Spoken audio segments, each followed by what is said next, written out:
Guys, saya ICT Motor Shalom. Kita bawa masuk speed Kawasaki Versys 650. Okey, touring bike yang mampu milik. Okey, motor ni tahun 2011. Harga jualan dia sekarang hanya 13,500. Okey, 13,500. Okey, dari depan dia sudah tambah satu Max Max Smoke windshield. Dia sudah tambah satu Buckbuster punya ini handguard. Crash bar sudah tambah, aircon sudah tukar. Original datang memang upside down fork, double disc brake. Okey, tayar depan lebih kurang ada 80%. Radiator cover sudah tambah. Okey, motor ni dua silinder, motor 650cc dengan 67 horsepower. Top speed lebih kurang 200 km/h.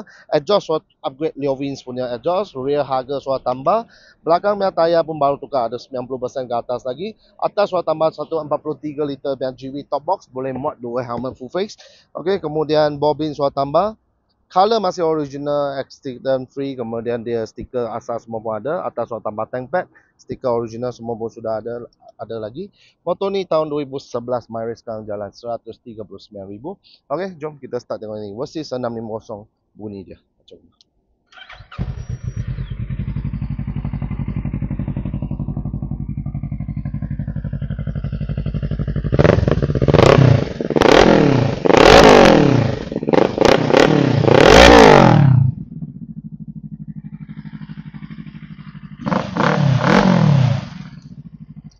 Okey, bunyi enjin semua pun cantik lagi lah. Beli pakai saja. Okey, sekali lagi tahun 2011 Kawasaki Versys 650 ni. Harga dia hanya 13,500. Deposit rendah RM100 saja.